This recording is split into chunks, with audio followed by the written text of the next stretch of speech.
바울 해방의 복음을 전하다라는 제목으로 함께 말씀 듣도록 하겠습니다.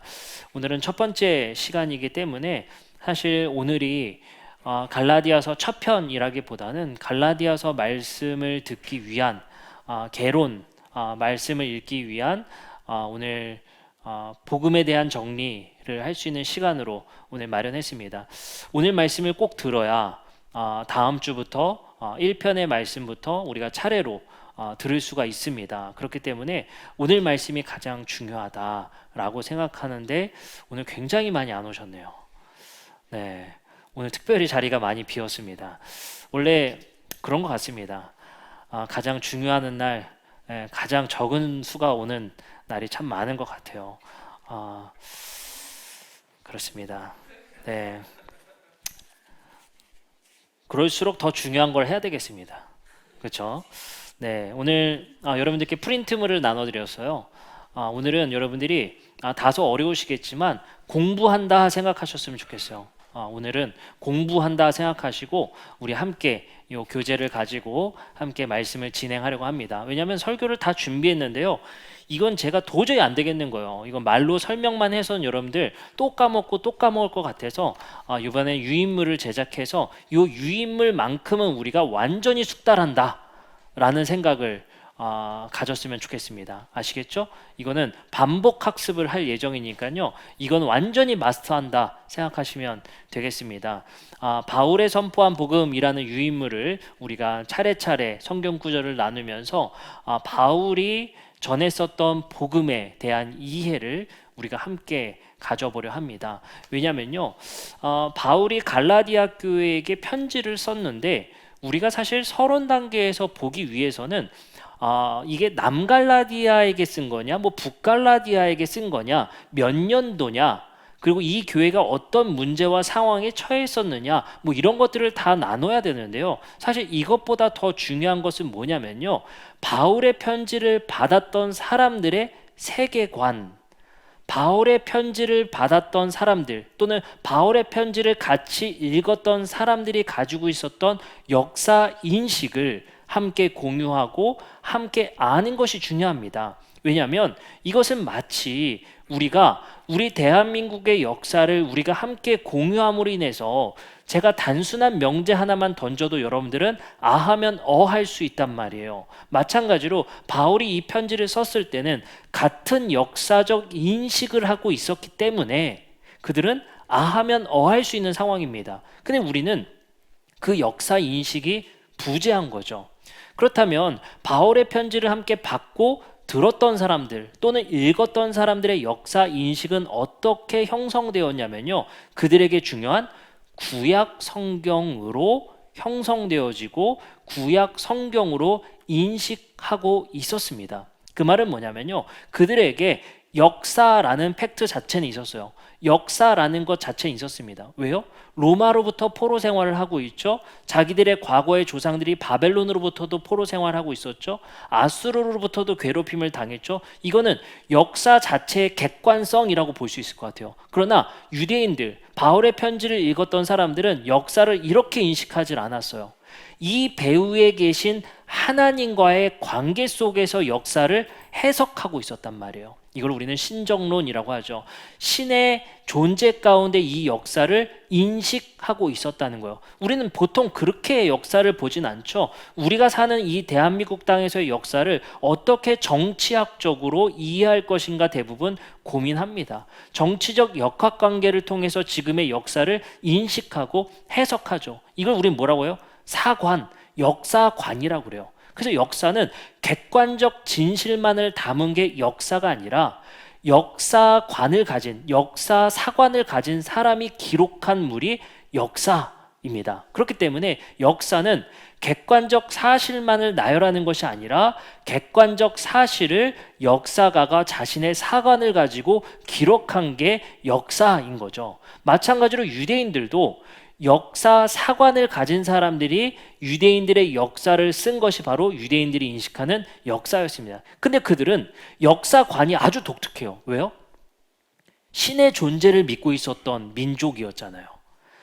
하나님이 그들에게 말씀하신 그 세계관과 역사관을 가지고 자신들의 현재의 역사를 해석해낸단 말이에요. 예를 들어서 이거예요. 제가 길을 걸어가다가 제 개인의 역사 속에서 제가 걸어가다가 돌풀이에 넘어졌단 말이에요. 그랬을 때 지리학적으로 GPS를 보니까 여기에 이런 돌이 이렇게 놓여 있었는데, 제가 이렇게 해석할 수도 있겠지만, 제가 신을 믿는 사람이라면 신이 나에게 오늘 돌뿌리에 걸려서 어떤 의미를 나에게 주시려고 이런 고난을 주실까, 이렇게 해석하는 사람들도 있단 말이에요. 근데 유대인들은 전형적으로 대부분 자신들이 처한 역사를 이러한 방식으로 해석해 냈습니다.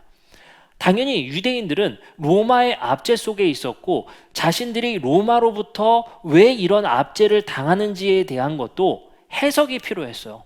의미를 부여했어야 됩니다. 그렇기 때문에 바울의 편지를 읽고 들었던 사람들도 바울과 똑같은 역사관을 가지고 또는 비슷한 역사관을 가지고 자신들의 현재를 인식하고 있었다는 말입니다. 아시겠죠? 자, 그러면 오늘 여러분들께 나눠드린 그 프린트물을 통해서 한번 이 프린트물을 완전히 마스터하고 그들의 역사관을 공유한 다음에 오늘 본문 한 절을 같이 한번 볼 거예요. 이런 의미구나를 알 수 있게 됩니다. 아시겠죠? 다만 우려스러운 건, 제가 지금 현재 학교에서 강의를 하고 있는 중이잖아요. 학부생들 강의를 하고 있는데, 그렇게 되면 약간의 교수병이 생겨요. 그래서 어렵게 말을 하게 됩니다. 제가 늘 자책하고 반성하고 있는 지점이긴 한데, 제가 그래서 또 노력하고 또 노력해서 쉽게 말을 할 때, 다행인 건 뭔지 아십니까? 다음 학기는 제가 강의가 1학년이에요. 그래서 이상하게 하반기부터 목사님 설교가 쉬워지네 하면은 그거 때문이다 라고 생각하시면 되겠어요. 지금은 3, 4학년 강의라서 제 언어가 좀 어려워진 경향이 있어요. 아시겠죠? 제가 쉽게 최대한 말씀을 드리도록 하겠습니다. 자, 첫 번째, 우리는 저주의 상태에 놓였다라는 인식이 있었어요. 바울의 편지를 받았었던 갈라디아 교회는요, 자기들의 현재의 처지를 어떻게 인식하고 있었다고요? 저주받았다고 생각했어요. 저주받았다. 왜 그랬냐면요, 자기들의 지금 현재의 역사를 인식하기 위해서 그들에게 중요한 문헌이 있으니 그것이 성경, 구약 성경이라고 얘기를 했죠. 다니엘서 9장 11절부터 13절의 말씀에 보면 그들의 현재를 해석하기 위한 한 성경 구절이 등장합니다. 이렇게 말합니다. 온 이스라엘이 주의 율법을 범하고 치우쳐 가서 주의 목소리를 듣지 아니하였으므로 이 저주가 우리에게 내렸으되 곧 하나님의 종 모세의 율법에 기록된 맹세대로 되었사오니 이는 우리가 주께 범죄하였기 때문입니다 라고 얘기를 하는 거예요. 뭐가 내렸다고요? 우리가 저주의 상태에 놓이게 됐는데 그 이유는 하나님의 종 모세의 율법에 기록된 대로 된 일이다 라고 얘기를 하는 거예요.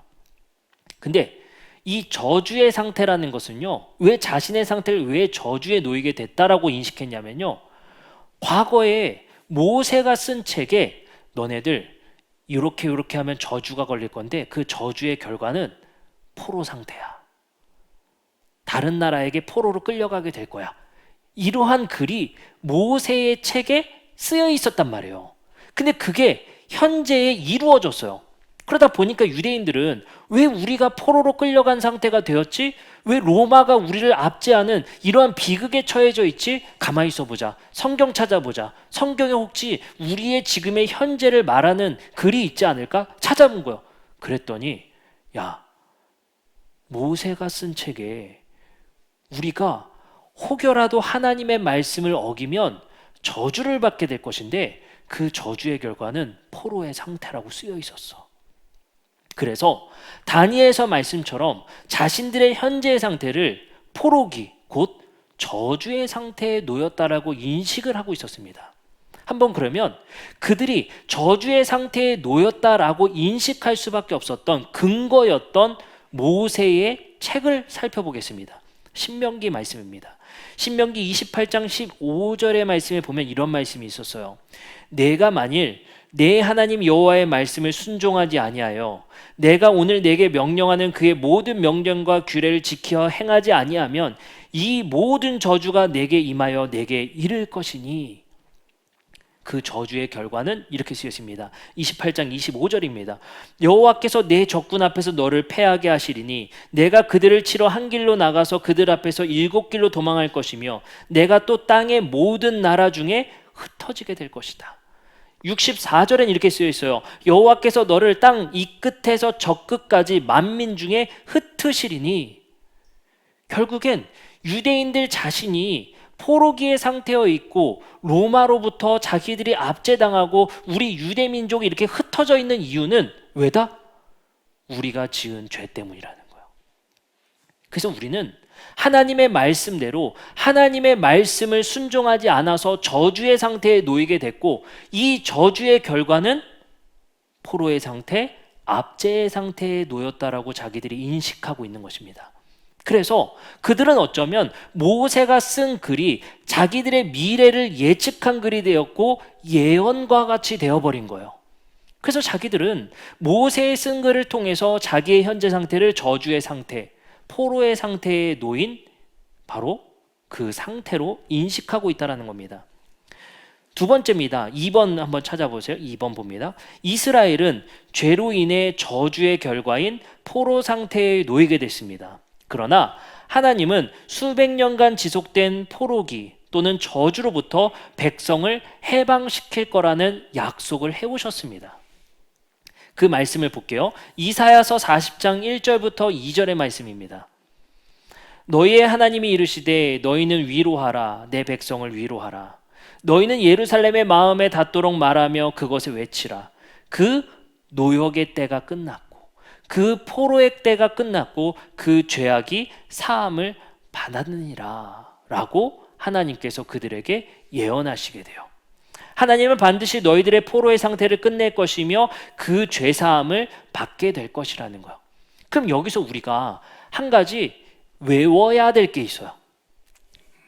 죄송합니다. 외워야 될 게 있어요. 아시겠죠? 자, 한 가지 공식을 생각해 봅시다.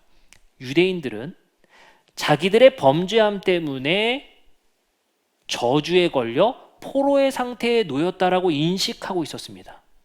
그러면 거꾸로 이들이 포로의 상태에서 해방되어지려면, 자유로워지려면 죄가 해결돼야 되는 거예요. 죄의 사함이 이루어져야 되는 겁니다. 그렇기 때문에 유대인들은 자신들의 포로의 상태의 종식은 곧 저주로부터의 해방이요 죄사함이 이루어지는 날이라고 생각한 거예요. 아시겠죠? 그래서 이사야서 40장 2절의 말씀에 다시 한번 보면 이렇게 이해할 수 있습니다. 너희는 예루살렘의 마음에 닿도록 말하며 그것에게 외치라. 그 포로의 때가 끝났는데 그것은 곧 죄사함을 받은 날이다. 결국엔 유대인들은 뭘 기다릴까요? 죄사함을 기다리는 거예요.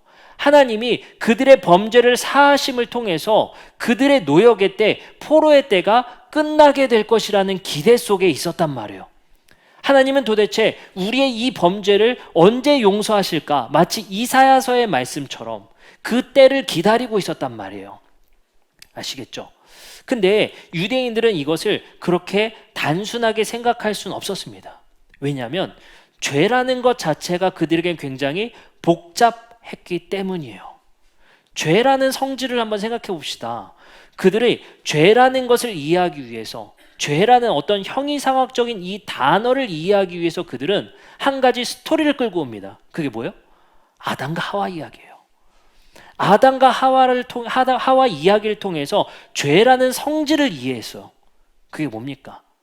결국엔 아담과 하와는 자신들이 하나님처럼 되고자 하는 그 욕망으로 인해서 하나님이 그들을 지배하고 그들을 다스리는 것이 아니라 그들은 죄라는 실체의 노예가 됐고 종이 되는 결과를 초래했습니다.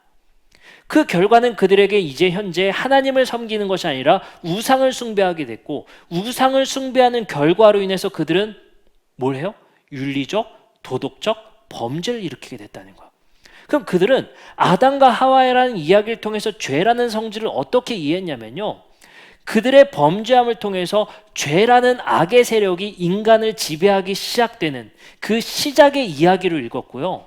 그 시작을 통해서 아담과 하와 인류는 우상을 숭배하기 시작했고, 우상의 숭배의 결과는 결국엔 도덕적, 윤리적 죄를 범하는 결과를 초래하고 있다는 거예요. 그래서 바울은 이렇게 말합니다. 죄의 지배를 받는 그 결과는 사망이다 라고 선언하고 있는 거예요. 그러면 이제 인류는요, 아담과 하와 이야기를 통해서 죄의 성질 한 가지를 파악했어요. 하나님으로부터 피하고 이제 하나님을 예배하는 것이 아니라 우리는 죄가 우리를 지배하고 그 결과로 인해서 돈을 숭배하고 소비를 숭배하고 우리가 다른 것을 숭배하게 됐어요. 예를 들어서 우리가 소비를 숭배함으로 인해서 우리의 결과, 윤리적, 도덕적 잘못된 범죄들이 일어나고 있는 것이 사회적, 현대적으로 일어나는 결과론과 같습니다. 유대인들도 똑같이 인식하고 있었어요. 근데 그걸 어떻게 해요? 아담과 하와 이야기를 통해서 하나님을 멀리한 인간, 그 인간이 이제는 죄라는 악의 세력의 지배를 받게 됐고, 그 지배를 통해서 그들은 이제 하나님을 예배하는 것이 아니라 돈, 소비, 내가 다른 것을 사랑하는 것을 예배하게 됐죠. 그 결과로 인해서 우리는 범죄의 결과를 가져오게 된다는 거예요. 그 심판의 결과는 바울의 표현은 그 삭은 사망이다 라고 선언하고 있는 거예요. 그래서 로마서 5장 21절 3번의 이야기입니다. 이제 그들은 단순한 죄 사함, 내 윤리적 도덕적인 그 결함을 없애는 것이 아니라 궁극적인 죄 사함이라는 것은 악의 세력으로부터의 해방, 그것이 이루어져야 된다는 거예요. 그리고 이제 우상을 숭배하는 것이 아니라 하나님을 제대로 예배하는 삶으로 다시 대전환이 이루어지는 거예요. 그것이 바로 죄사함이라는 표현입니다. 따라서 죄사함은 우리가 가지고 있는 어저께 거짓말했는데 그거 용서해 주세요가 아니야. 우리가 어제 거짓말을 하고 그 거짓말의 이유가 악의 세력이 우리를 지배하고 있기 때문에 다른 것을 섬기며 다른 것을 예배하는 그 결과물로서 거짓말, 음란, 악한 마음들, 시기, 질투, 이러한 열매들이 맺히고 있다는 거예요. 그래서 유대인들은요, 궁극적인 타겟, 그것은 윤리 도덕이 아니라 윤리적 범죄를 일으키게 만드는 우리 배후에 있는 악의 세력, 그것을 끝장내야 된다고 본 거예요. 알겠죠? 그거로부터의 해방, 그게 궁극적 죄사함입니다. 로마서 5장 21절은 그래서 이렇게 말합니다. 이는 죄가 사망 안에서 왕노릇한 것 같이 은혜 또한 의로 말미암아 왕노릇하여 우리 주 예수 그리스도로 말미암아 영생에 이르게 하려 함이라. 여기서 바로 뭐라고 합니까? 죄가 사망 안에서, 우리 배후 안에서 왕노릇하는 세상이라는 거예요. 로마서 6장 12절은 이렇게 말합니다. 그러므로 너희는 죄가 너희 죽을 몸을 지배하지 못하게 하라. 그 악의 실체의 세력이 우리 배후에서 직접적으로 우리를 지배하고 있다는 거예요. 그 특징이 뭐라고요? 우상숭배. 하나님을 예배하는 것이 아니라 물질을 소비하고 물질을 섬기게 하는 것. 그리고 그 결과, 그 열매들이 뭐예요? 범죄들. 윤리적, 도덕적 잘못이 일어난다는 거예요. 그래서 성경은요, 대부분 뭘 타겟팅하고 있냐면요, 우리가 자질구리하게 지은 죄를 말하는 게 아니에요. 그 배후 세력, 그 악의 세력을 끝내겠다는 게 하나님의 말씀의 주요 타겟입니다. 계속 말씀을 보도록 하겠습니다. 그래서 다시 한번 6장 12절 말씀 볼게요. 너희는 죄가 너희 죽을 몸을 지배하게 하지 마라. 아시겠죠? 이거로부터 해방돼야 된다는 거예요. 죄가 우리의 삶에 왕노릇하게 하지 마라. 아담 때부터 온 인류에게 이어져 온 그 악의 세력이 우리를 지배하거나 우리를 종노릇하게 하지 마라 라고 말씀하시는 거예요. 자, 그러면 이 문제를 어떻게 해결할 거냐가 바로 바울 시대의 가장 중요한 쟁점이었어요. 이 죄사함, 이 죄의 세력으로부터의 해방을 어떻게 가져오실 것이냐, 이게 궁극적인 질문이었단 말이에요. 마태복음 한번 말씀을 읽어봅니다. 마태복음 1장 21절이에요. 아들을 낳으리니 이름을 예수라 하라. 이는 그가 자기 백성을 그들의 뭐에서 구원할 자다? 죄에서 구원할 자다. 여기서의 죄를 여러분들 어떻게 보셔야 돼요? 여러분들이 어저께 거짓말한 것? 누구랑 다툰 거? 그거 아니에요. 궁극적 악의 세력으로부터 구원할 자가 예수라는 거예요. 바울은 갈라디아 교회는 그 궁극적 해결을 하나님께서 예수를 통해서 하셨다는 거예요. 악의 지배로부터 우리를 해방시키고 악에게 결정적인 승리를 거두셨다는 거예요.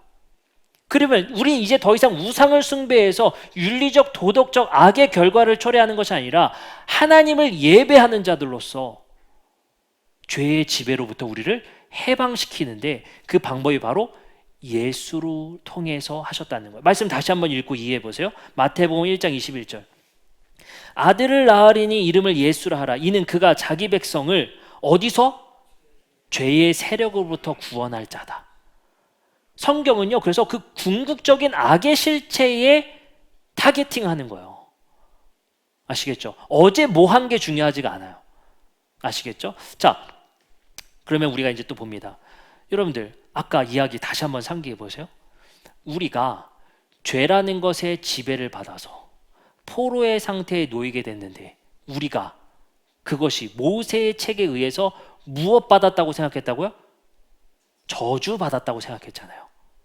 그리고 말씀 읽어봅니다. 갈라디아서 3장 13절부터 14절이요.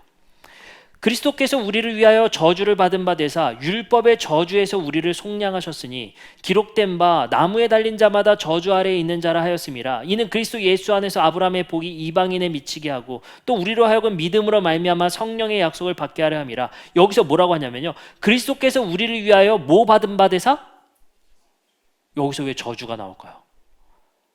예수님이 저주를 받으셨대요. 이 저주라는 표현이 바로 바울과 갈라디아 교회가 아까 얘기했던 역사인식, 저주에 처해 있었던 상황을 예수 그리스도의 십자가의 죽음을 통해 저주를 해결했다는 얘기예요. 이거의 배경을 알지 못하면 이 말씀 구조를 이해할 수가 없다는 거예요. 그들의 역사인식을 다시 한번 설명드리면, 그들은 신명기의 말씀대로 우리가 포로에 놓인 이유가 우리가 범죄한 때문에 저주에 걸렸고 그 저주의 결과는 포로의 상태에 놓이게 된 겁니다. 그들은 이 저주의 상태를 해결하기 위해서 뭐가 필요해요? 죄사함이라는 게 필요했어요. 죄사함. 그 악의 실체로부터, 그 저주로부터의 해방이 필요했단 말이에요. 성경은요, 끊임없이 저주로부터, 죄로부터의 해방을 예수 그리스도를 통해 하셨다는 말씀을 하시는 거예요. 또 말씀 한번 읽어보겠습니다. 마태복음 20장 28절이에요. 인자는 섬김을 받으러 온 것이 아니라 섬기려 왔으며 많은 사람을 위하여 자기 목숨을 몸값으로 치르려 주려고 왔다. 여기서 뭐라고 그래요? 목숨을 몸값으로 내어주려고 왔다. 이게 대속이라는 표현인데 이게 무슨 말을 하는 걸까요? 노예를 해방시키기 위해서 뭘 줘야 돼요? 삭슬 줬다는 거예요. 그 대가를 치렀다는 거예요. 이 모든 말씀이 뭘 지금 향해서 말하고 있는 거예요? 죄라는 악의 실체로부터의 해방. 그 해방을 위해서 예수 그리스도가 오셨고, 저주를 해결하기 위해서 저주받아 죽는 십자가의 죽음을 택하셨고, 그들을 죄사함하기 위해서, 다시 말해 그들을 해방하기 위해서 예수 그리스도를 구원자로 보내셨다는 얘기입니다. 이사야서 53장 4절부터 5절입니다. 이렇게 말합니다. 그는 실로 우리의 질고를 지고 우리의 슬픔을 담당하셨거늘 우리는 생각하기를 그는 징벌을 받아 하나님께 맞으며 고난을 당한다 하였노라. 그러나 그가 찔림은 우리의 허물 때문이요 그가 상함은 우리의 죄악 때문이라. 그가 징계를 받음을 우리는 평화를 누리고 그가 채찍에 맞음을 우리는 나음을 받았도다. 바로 예수 그리스도의 이 고난에 대한 이해를 우리의 나음, 우리의 해방을 위한 예수 그리스도의 죽음으로 이해하고 있다는 겁니다. 자, 그러면 우린 이제 말씀을 조금 더 보면서 이것이 궁극적 악의 실체를 타파하고 궁극적 승리를 거둔 이야기로 보고 있다라고 얘기를 했습니다. 말씀 로마서 8장 3절입니다. 육신으로 말미암아 율법이 미약해져서 해낼 수 없었던 그 일을 하나님께서 해결하셨습니다. 그게 뭐죠? 곧 하나님께서는 자기의 아들을 죄된 육신을 지닌 모습으로 보내셔서 죄를 없애시려고 그 육신에다 죄의 선고를 내리셨습니다. 뭐예요? 죄를 심판하셨다는 거예요. 이게 약간 어떤 느낌이냐면요. 여기 보세요. 어떤 느낌이냐면요.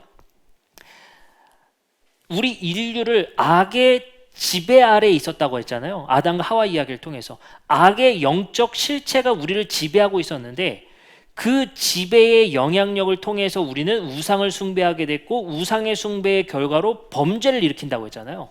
성경은 우리를 지배하고 있는 이 악의 실체에 대한 궁극적 승리를 얘기한다고 했잖아요. 이걸 어떻게 예수 그리스도의 죽음으로 승리케 됐냐라는 이론이에요. 이렇게 말하는 겁니다. 주님께서는요, 유죄 선고를 당하셨지만 모두가 무죄라고 인식하셨어요. 그게 악이죠. 악의 실체는 그렇게 일한다는 거예요. 억울한 이에게 유죄 선고하는 일. 악은요, 어떻게 일하냐면요, 한 명을 희생양 삼아서 모든 정치적인 것을 덮으려고 하는 힘. 그리고 많은 사람들이 자기의 기득권을 지키기 위해서 희생양 삼는 일. 이게 성경에서 예수 그리스도의 십자가의 죽음 가운데 폭로하는 악들이에요. 그 악을 예수 그리스도 안에 다 담으시는 거예요. 십자가에 그 악들을 모든 실체를 다 담으셔서 하나님은 그것에 뭐예요? 선고를 내리셨다는 거예요. 그 악을 정죄하셨다는 거예요. 그 옛날 사람들만 아시죠? 그 모아서 그렇죠? 뭐예요? 하나님이 그것에 심판하셨다는 거예요. 그 악의 세력을. 자, 그 이야기 읽어봅니다. 고린도전서 15장 57절이에요. 그러나 우리 주 예수 그리스도를 통하여 우리에게 승리를 주시는 하나님께 우리는 감사를 드립니다. 골로새서 2장 15절입니다. 그리고 모든 통치자들과 권력자들의 무장을 해제시키고 그들을 그리스도의 개선 행진의 포로로 내세우셔서 뭇사람의 구경거리로 삼으셨습니다. 이것이 다 뭡니까? 예수 그리스도를 통해서 그 악의 실체에 승리하셨다는 얘기예요. 승전가의 얘기잖아요. 하나님이 승리하셨다. 그리고 우리에게 뭐다? 그 궁극적 실체를 하나님께서는 결정적인 타격을 입히셨고 우리를 거기로부터 뭐예요? 해방시켰다는 거예요. 근데 이게요, 그들은요, 우리는 이러한 영적인 이야기를 읽지만 유대인들은요, 이거를 한 가지의 과거 이야기로 이해했어요. 그게 뭔지 아세요? 출애굽 이야기. 한번 치환해서 읽어보세요. 궁극적 악의 실체가 우리를 지배했고 그 지배의 결과로 우상 숭배를 했고 우상 숭배의 결과로 우리는 범죄하게 된다고요. 근데 생각해 보세요.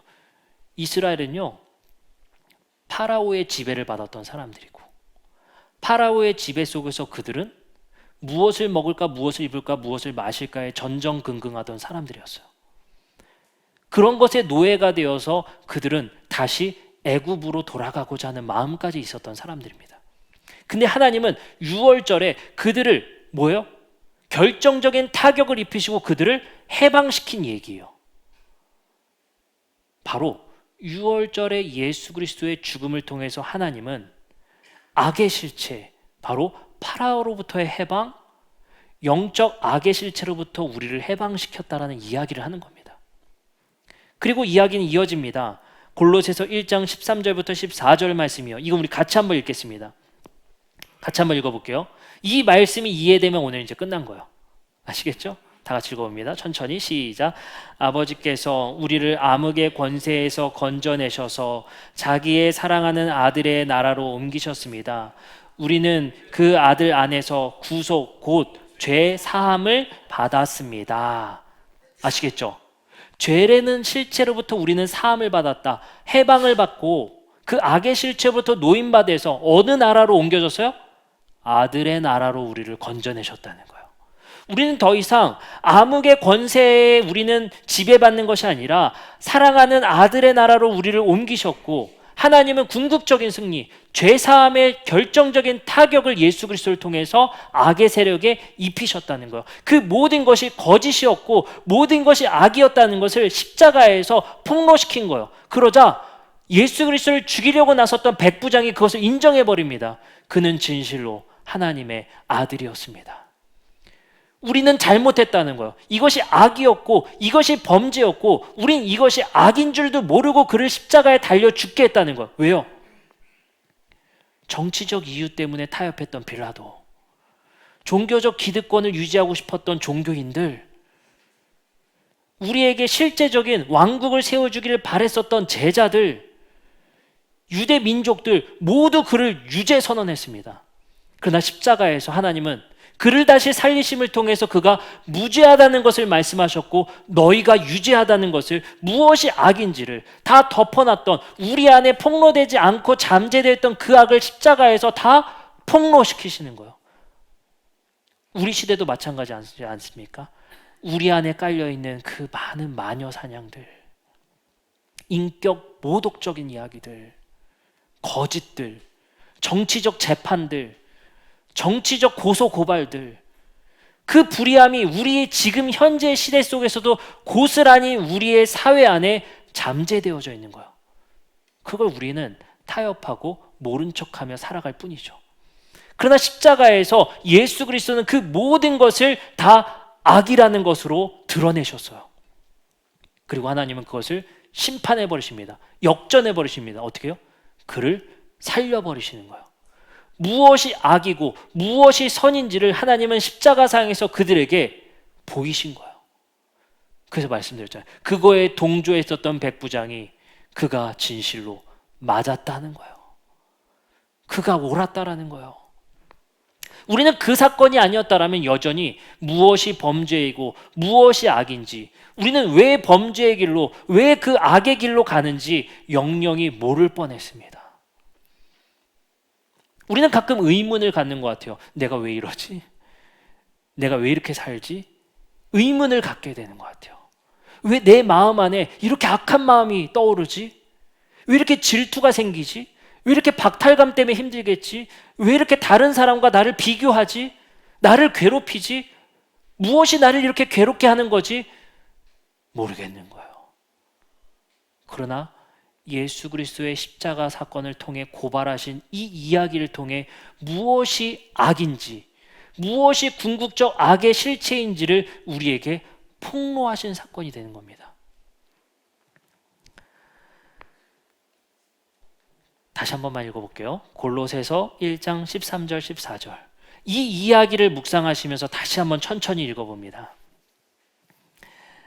같이 한번 읽어볼게요. 시작.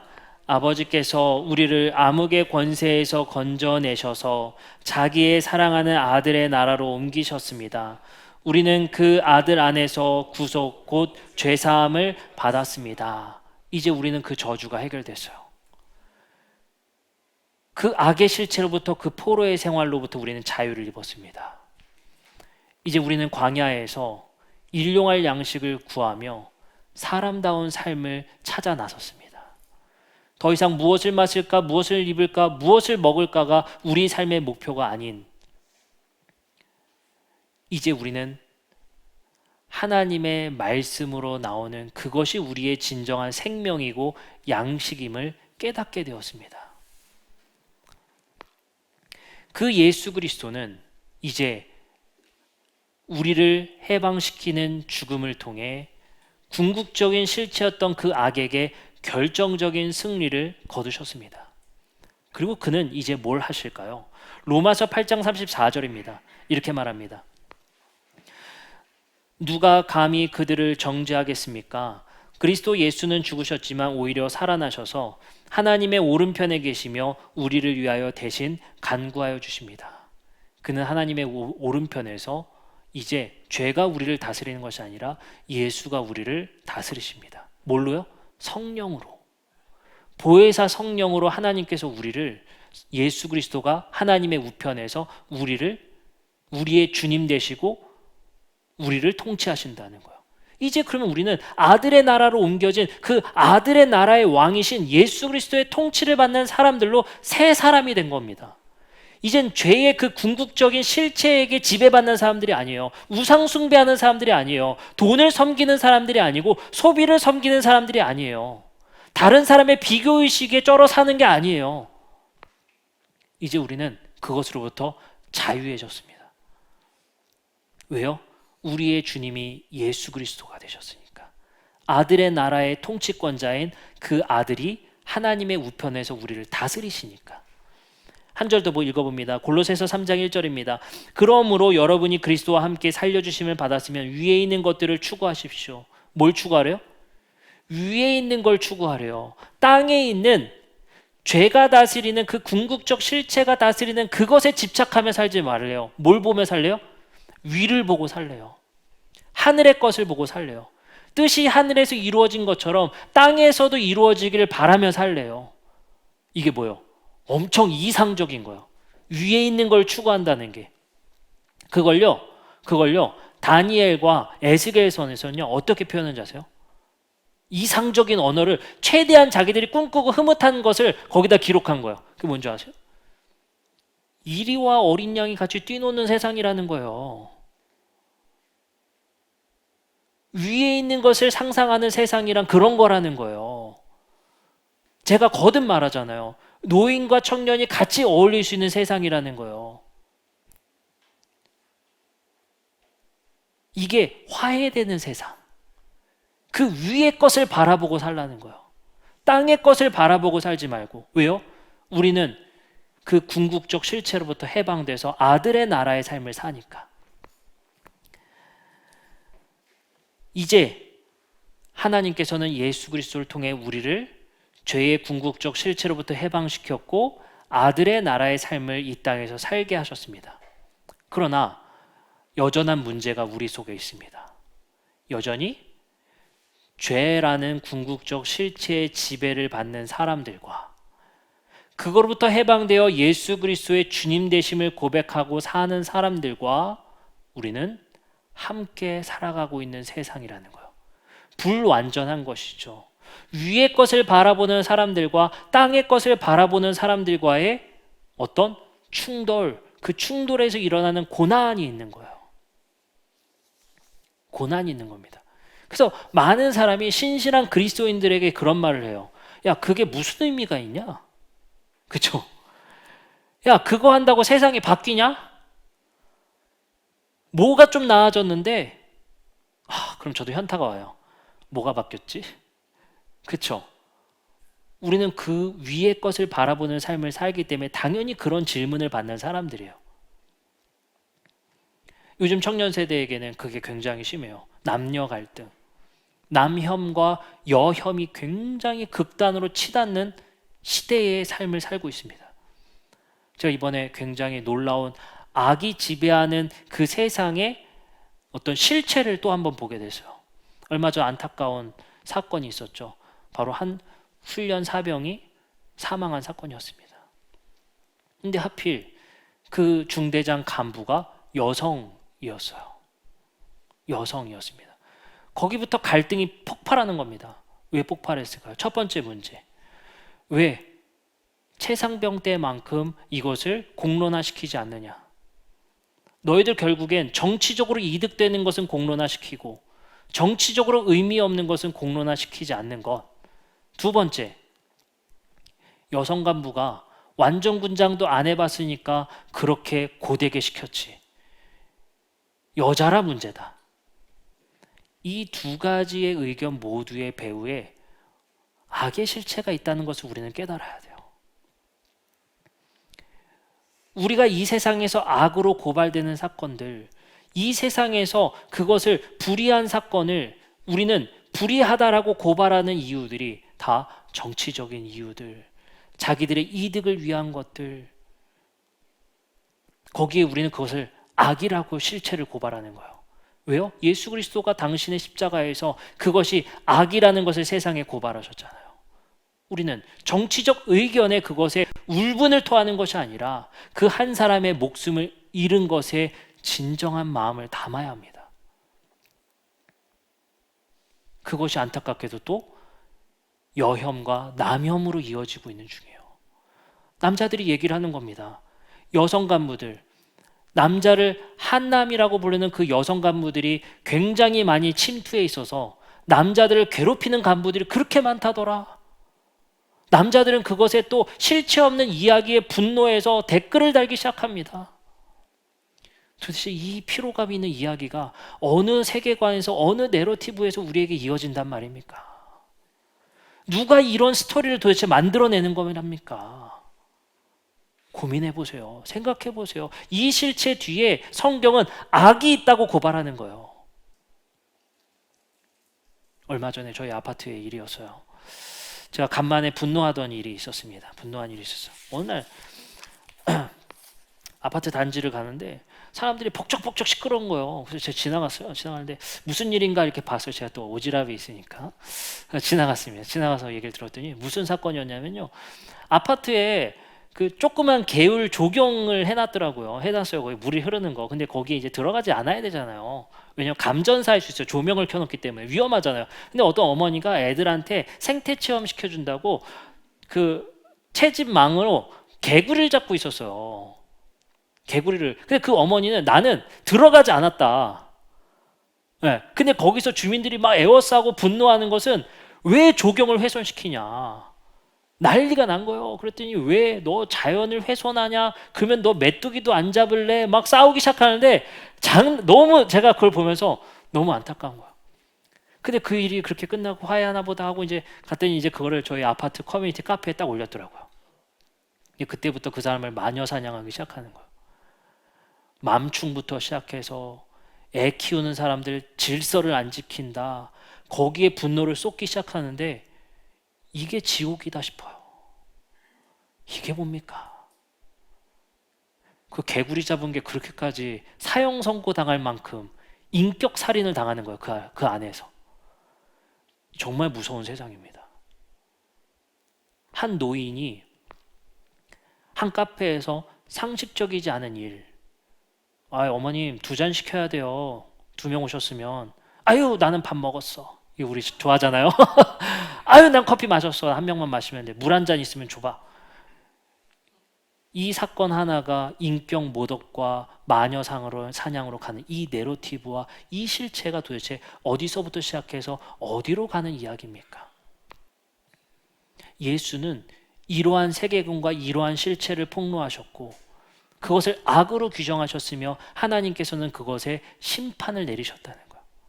이제 우리는 그것으로부터 자유해져서 이 악의 실체가 끊임없이 만들어내는 이 악의 이야기들을 우리는 이제 동조하지 말아야 되는 거예요. 이것이 악이라는 것을 우리는 깨달아야 된다는 것입니다. 아까 말씀드렸지만 이것을 이제 깨달아져서 하나님의 아들의 나라에 옮겨져서 주님을 섬기는 자들이 있지만 여전히 악의 실체에 지배받는 자들이 있습니다. 요한계시록은 이제 이 모든 지난한 일들을 결정적으로 완전히 끝내시겠다는 이야기입니다. 계시록 21장 1절부터 3절입니다. 또 내가 새 하늘과 새 땅을 보니 처음 하늘과 처음 땅이 없어졌고 바다도 다시 있지 않더라. 또 내가 보매 거룩한 성새 예루살렘을 하나님께로부터 하늘에서 내려오니 그 준비한 것이 신부가 남편을 위하여 단장한 것 같더라. 내가 들으니 보좌에 큰 음성이 나서 이르되 보라 하나님의 장막이 사람들과 함께 있음에 하나님이 그들과 함께 계시리니 그들은 하나님의 백성이 되고 하나님은 친히 그들과 함께 계셔서 이제 하나님이 친히 내려오셔서 우리를 다스리는 세상으로 이 땅이 완성된다는 것. 이 불완전한 세상 속에서 우리는 악의 실체에 지배받는 사람과 주님의 지배받는 사람들 간의 고난과 아픔의 시간을 보내고 있습니다. 이걸 우리는 성경적 용어로 말세라고 말하는 거예요. 이 마지막 시대를 살아가고 있는 거예요. 그리고 이제 하나님은 반드시 이 세상을 바로잡으실 거라는 소망 속에 우리는 살아가는 겁니다. 뭘 보면서요? 바로잡혀질 세상 위의 것을 추구하면서 남혐과 여혐이 화해하는 세상, 노인과 그 세대 간의 갈등과 정치적 좌와 우가 화해하는 세상, 그 위의 것을 상상하며 더 이상 모든 스토리를 우리는 이제 우리에게 일어나는 그 많은 사건을 이제는 정치적으로 해석하거나 우리의 유익으로 해석하거나 이것을 혐오로 해석하는 것이 아니라 또는 우리의 희생양 삼기로 해석하는 것이 아니라 이것의 악과 선을 바르게 구분할 수 있는 지혜가 우리에게 있어야 할 것입니다. 오늘 말씀을 마치겠습니다. 그럼 이제 우리에게 마지막 남은 한 가지 질문이 남았습니다. 이제 완전히 하나님께서 회복하실 그 세상에는 누가 참여할 수 있습니까? 이렇게 말씀하십니다.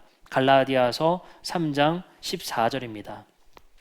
이는 그리스도 예수 안에서 갈라디아서 3장 29절입니다. 너희가 그리스도의 것이면 곧 아브라함의 자손이요 3장 7절에 이렇게 말합니다. 그런즉 믿음으로 말미암는 자들은, 이것이 공통대로 얘기합니다. 이 마지막 유업을 받을 자들은 예수 안에 있는 자들, 예수와 그 믿음을 공유하는 자들이 이 마지막 세상을 유업으로 받게 됩니다.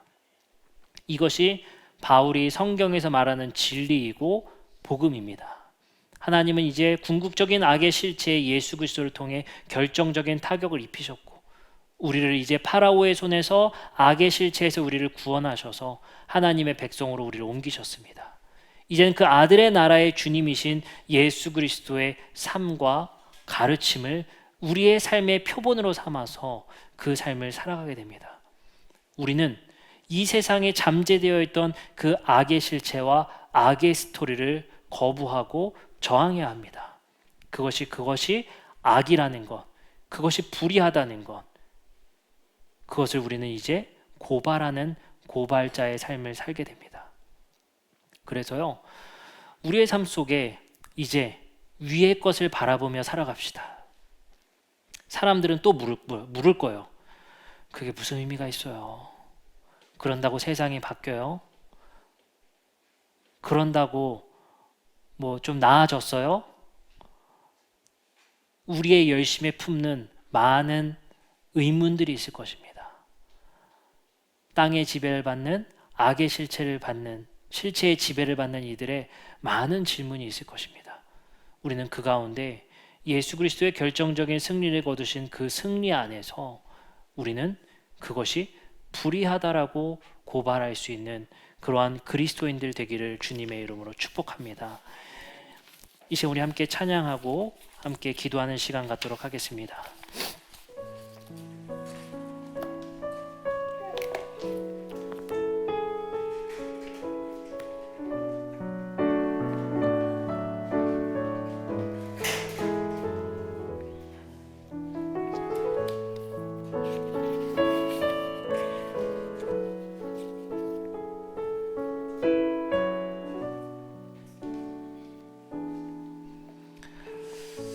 그래서요, 우리가 이 아들의 나라로 옮겨진 사람들, 이 교회 안에서는요, 전요 정말 위의 것을 바라보는 사람들 가운데 재미난 일이 좀 많이 생겼으면 좋겠어요.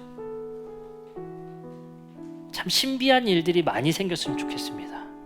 제가요 2주 전이었나요? 저희 하민이 하준이가 저한테 아빠 들고 있어 이러면서 2만 원을 주는 거예요. 용돈을 받았어요. 그래가지고 제가 그래 땡큐다 하고 주머니에 딱 넣고 있었는데 갑자기 한 아이가 저한테 뛰어오는 거예요. 근데 그 아이가 저한테 이렇게 말합니다.